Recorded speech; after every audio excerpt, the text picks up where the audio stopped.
Do liberalismo à apostasia. Esse é o nome do livro.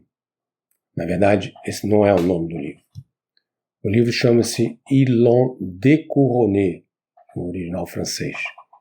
Só que eles o descoroaram em português, ficava muito estranho. Eu achei que não cabia.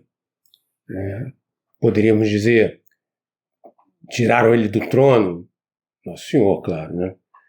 Mas tudo isso me pareceu um pouco estranho na época que nós traduzimos esse livro. Para falar a verdade, foi o primeiro livro de maior porte que nós traduzimos quando começamos a produzir livros em 1990, livros artesanais. Alguns vão se lembrar da primeira edição do Liberalismo à Apostasia, ainda com letras de máquina de escrever, aquele tempo da permanência de livros artesanais. Então ficou do liberalismo à apostasia porque fazia parte do subtítulo do livro em francês. Eu adotei como título principal do liberalismo à apostasia, a tragédia conciliar. Muito bem, do que trata esse livro de Monsenhor Marcel Lefebvre? Trata do Concílio Vaticano II, mas sob um aspecto muito importante que é o ambiente, o fundo, a espiritualidade liberal que tomou conta do concílio. Nós temos 3 livros principais falando do Concílio Vaticano II. Vocês conhecem muito bem. O Reno se lança no Tibre, de Ralph Whitgian, que conta toda a história dos bastidores do concílio.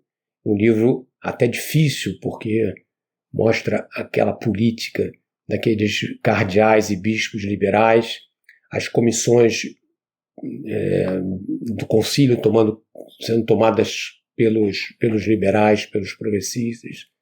É um livro importante, um livro histórico, né? Temos também o segundo volume do Michael Davis, da trilogia do Michael Davis, o Concílio do Papa João, no caso João 23, e do liberalismo à apostasia. De todos os 3 livros, este é o mais doutrinário. O Sr. Lefebvre vai fazer um apanhado sobre o que é o liberalismo, dá uma aula sobre o liberalismo que é muito impressionante. Depois ele vai mostrar, contar como que essa doutrina condenada pela Igreja se introduziu dentro da Igreja com o chamado liberalismo católico, isso no século XIX. Depois ele vai mostrar como que do liberalismo católico a maçonaria começou a armar um esquema para destruir a Igreja, ainda no século XIX, início do século XX. E, finalmente, a tomada de posse da Revolução no Concílio Vaticano II, com o modo liberal como tudo aquilo foi montado, tudo aquilo foi conduzido.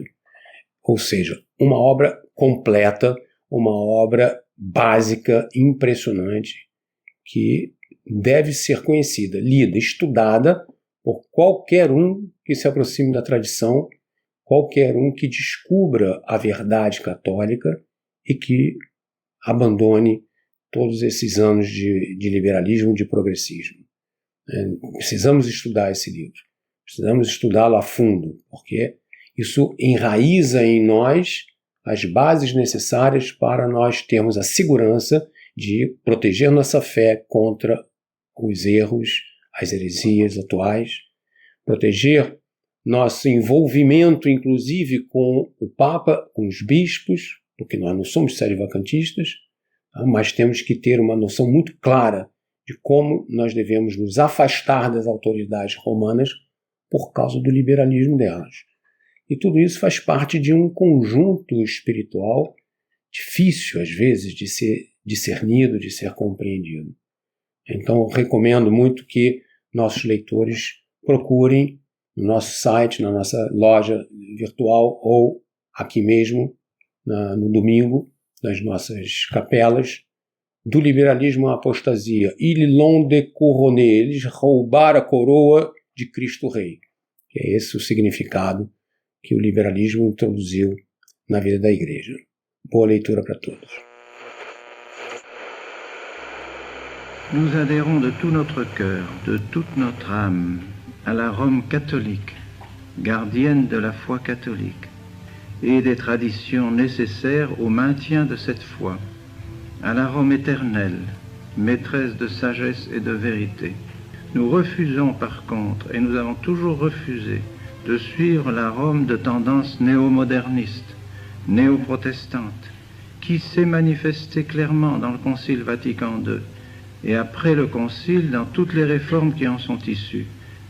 Aucune autorité, même la plus élevée dans la hiérarchie, ne peut nous contraindre à abandonner ou à diminuer notre foi catholique.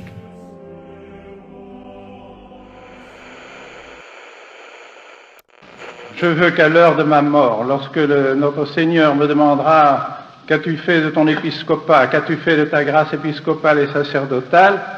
je ne puis pas entendre de la bouche du Seigneur « Tu as contribué à détruire l'Église avec les autres. »